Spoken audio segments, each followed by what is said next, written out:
नमस्कार विद्यार्थी मित्रांनो. अनेकदा आपण परीक्षेच्या अभ्यासाला सुरुवात करतो, पण आपली परिस्थिती ही गोंधळात असते. काय करायचं, कसं करायचं, कुठल्या गोष्टी केल्या पाहिजेत हे आपल्याला समजत नाही. त्यामुळे आता मी तुम्हाला एक 7 मुद्द्यांचा मूलमंत्र देणार आहे. ठीक आहे, 7 मूलमंत्र मी तुम्हाला देणार आहे. हे 7 मूलमंत्र तुमच्या ड्युरिंग द प्रिपरेशन पूर्ण किंवा सुरुवात जे देखील करत असतील त्यांनी जर फॉलो केले तर नक्की त्यांना त्याचा रिझल्ट मिळणार आहे परीक्षेमध्ये. ठीक आहे, सो वेळ न दवडता पटकन आपण मुद्द्यांना सुरू करूया. ठीक आहे, पहिला मुद्दा जो आहे तो आहे सिलेबस. बघा, तर तुमच्या प्रिपरेशनच्या इनिशियल फेजमध्ये सुद्धा आणि पूर्ण प्रिपरेशनमध्ये सुद्धा तुमचा सिलेबस हा तुमच्यासाठी धर्मग्रंथ असणार आहे, बायबल असणार आहे. हे तुम्ही लक्षात ठेवा. तुमचा पोलीस भरतीचा अभ्यास होतो किंवा तुमचा UPSCचा अभ्यास होतो. ठीक आहे, त्यानंतर दुसरा जो तुमचा मूलमंत्र आहे तो आहे प्रिव्हियस इयर क्वेश्चन्स. ठीक आहे, तुम्ही जो कोणता रिसोर्स वाचणार आहात त्या रिसोर्सला किती डीप जाऊन वाचायचं, ठीक आहे, किती हॉरिझॉन्टल लेवलला किती तुम्हाला त्याला ताणायचं आहे, कुठल्या सब्जेक्टला किती त्याची डीपनेस असणार आहे. ठीक आहे, कुठल्या मुद्द्यांना हात घालायचा आहे, कुठले मुद्दे सविस्तर वाचायचे, याचा आवाका तुम्हाला प्रिव्हियस इयर क्वेश्चन बघितल्याशिवाय येणार नाही, म्हणजे येणार नाही. हे माझ्याकडून लिहून घ्या तुम्ही. ठीक आहे, दुसरा मूलमंत्र झाला. तिसरा मूलमंत्र जो आहे तो आहे लिमिटेड रिसोर्सेस ठेवणं. ठीक आहे, ज्या वेळेला आपण आपल्या प्रिपरेशनमध्ये लिमिटेड रिसोर्स ठेवतो त्यावेळेला आपल्याला एक पूर्णत्वाची भावना येते आणि परत परत परत परत व्यक्ती एकाच प्रश्नासाठी आपण परत दुसरा रिसोर्स सुरू करणं हे मूर्खपणा आहे, अगदी मूर्खपणा आहे. एखाद दुसरा प्रश्न जरी सुटत असला तरी पूर्ण रिसोर्स वाचणं हे कधीही चुकीचं आहे. त्यामुळे लिमिटेड रिसोर्स ठेवू.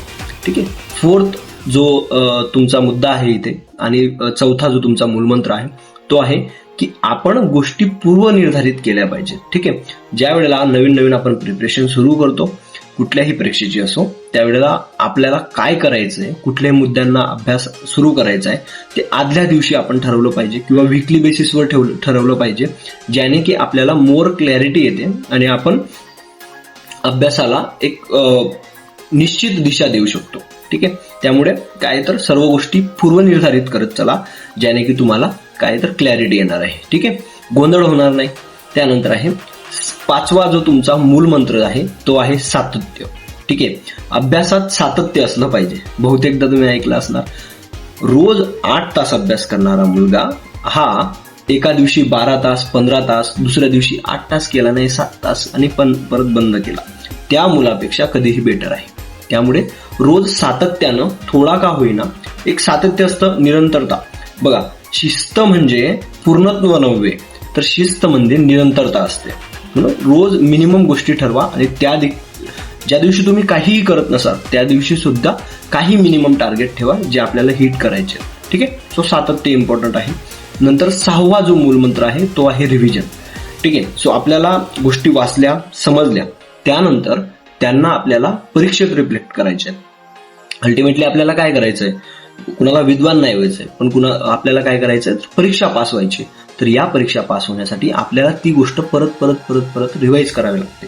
ठीक आहे, सो रिव्हिजन शेड्यूल्स असले पाहिजे डेली बेसिसवर, नंतर आठवड्याचे आणि मंथली असले पाहिजे. 3 नसतील फॉलो होत तरी डेली आणि वीकली तरी असले पाहिजे, डेली आणि वीकली असले पाहिजे. आणि त्यानंतर तुम्ही मंथली बेसिसवर करा किंवा मग काही टॉपिक्स जमा झाल्यानंतर ते रिव्हिजनसाठी घ्या. उजळणी मस्ट आहे. ठीक आहे, 7वा आणि शेवटचा जो मूलमंत्र आहे जो सर्वात महत्वाचा देखील आहे तो आहे सेल्फ इव्हॅल्युएशन. सर्व प्रोसेसमध्ये तुम्ही काय गोष्टी करता आहेत त्या तुमच्या पूर्ण 7 दिवसानंतर, 7 दिवस अभ्यास केल्यानंतर काय गोष्टी तुम्ही केल्यात, त्याचा किती इफेक्टिव्हली तुम्हाला फायदा होणार आहे. जर तुम्ही कंबाईंड राज्यसेवाचा अभ्यास करत असाल किंवा कुठल्याही परीक्षेचा अभ्यास करत असाल तर MCQ तर आपल्याला सोडवावेच लागतात, मल्टिपल चॉईस क्वेश्चन्स. आणि जर रायटिंग बेस एक्झाम्स असतील तर मग रायटिंग करून बघणं. ठीक आहे, किंवा आठवड्याच्या शेवटी बघणं की आपल्याला किती गोष्टी वाचून झालेल्या आहेत, किती आपल्याला रिकॉल होत आहेत. ठीक आहे, सो सेल्फ इव्हॅल्युएशनचा हा पार्ट आहे. या सुद्धा गोष्टी आपण केल्या पाहिजे. असे हे 7 मूलमंत्र आहेत आणि हे 7 मूलमंत्र जर तुम्ही डेडिकेटेडली फॉलो केले तर नक्की तुम्हाला तुमच्या प्रिपरेशनमध्ये, तुमच्या प्रिपरेशन फेजमध्ये मोर क्लॅरिटी येईल, अजून गोष्टी सोप्या होऊन जातील. हो, ठीक आहे, सो गोष्टी कॉम्प्लेक्स करू नका, सिम्पल ठेवा आणि अभ्यास करा. धन्यवाद.